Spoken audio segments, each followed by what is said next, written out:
Hey, this is Johnnie with Johnnie, Lloyd and Associates. Yay! We're at section 3. If you have not looked at segment 1 and 2, you need to do it. The other thing is, don't forget to go down and look at Count the Cost, because that video is going to help you determine how much money, resources you're going to need to start your company, right? Your business. Even if you're doing it from the home-based business, you might want to look at the video anyway. The other thing that the video will provide you is a free link to connect or to get financial. It's a spreadsheet that I provide at no cost to you that you can download and just get the information you need to start tracking your expenses. Okay?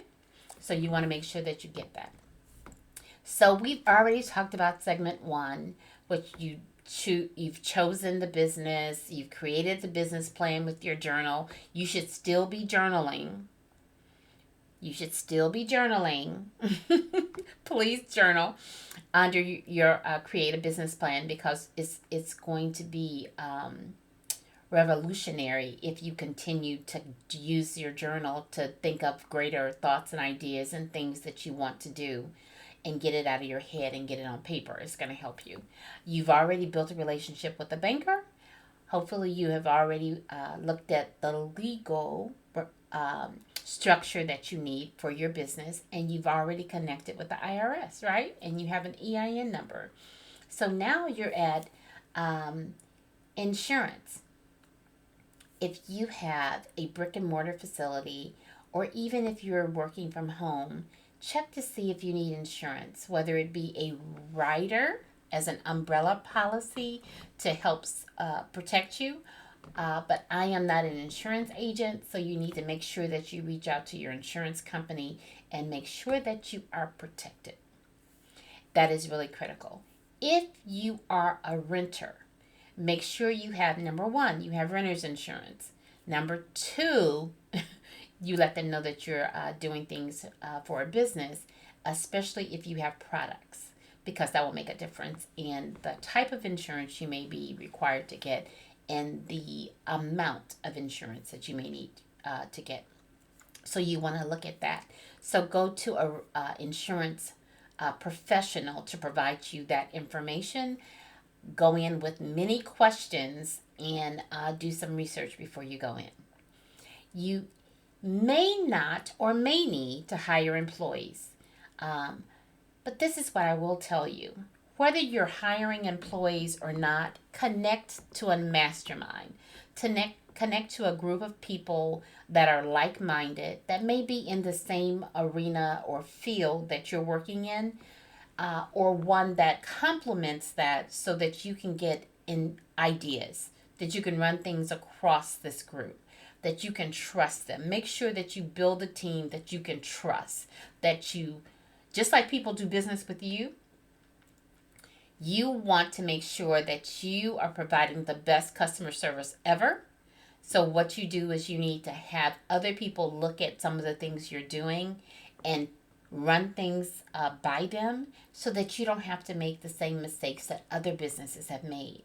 Now, just because it didn't work for business A does not mean it's not going to work for you, because every business is different. However, having a mastermind or building a mastermind of like-minded people that are business savvy or desire to become better leaders, better servant leaders, that kind of thing, is very important.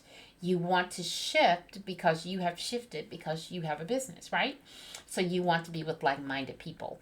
If you are physically hiring employees, make sure you connect with your state requirements to make sure that all the HR, human resource, things that you need to be to follow that are done. Typically, I know people don't like to have things in writing, but you definitely want to have policies and procedures if you have physical employees. You want to make sure that that exists, because that's going to be the vector that they will be using to see if you're meeting the requirements and the standards that you have posed in your business. The other thing, when you go out and you look at your business and you need vendors. And when I say vendors, I'm saying people that are providing you goods and services so that you can provide the service that you need in your business. Those are vendors. So when you look out there, make sure you choose a vendor that gives you the best flexibility. Not credibility. You want them to be credible. You do want that. But gives you the best flexibility. There are some vendors that give you, they call it net 30. You have to pay the bill within 30 days. It may be vendors that want you to pay it right now, immediately, when they give you the goods or the service, right? So look at that and then get the best deal you can get. Look at even the services and making sure that you order appropriately so you don't have a lot on hand. Make sure that you look at all those things because you don't want a lot of inventory because that ties up your money if you don't need it. Just keep that in mind. And then when it comes to advertising, you need to market and advertise your business. I don't know what that looks like for you. However, there are 3 key things that causes businesses not to stay viable. Let me use that. It's money. It's a very generic or broad vision of what their services and their customers are. And then, of course, the accounting side is connected to that as well. And then the other thing is the marketing. If you don't market and you have no money, you don't have a business. Oh, and no customers, because no money is no customers. So, anyway, so keep that in mind. And even when a person wants to look at a hobby that has been very productive for them, go through these steps to see if you want to shift it to a viable business. There are some things that you do because you enjoy them, and it gives you energy to do them. Be careful about taking everything that you do well and setting it up as a business, because what can happen is you're so inundated in supply and demand that you don't get a chance to feed yourself or be productive in life. So keep that in mind as you move forward.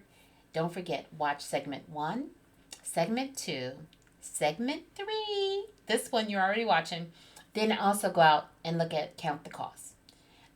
All of those will help you as you build, grow your business. Okay? This is Johnnie. You can do it. Whatever the mind can conceive and believe, it can achieve. What is your mind? What is your imagination? What are you conceiving and believing? Let it be for your good.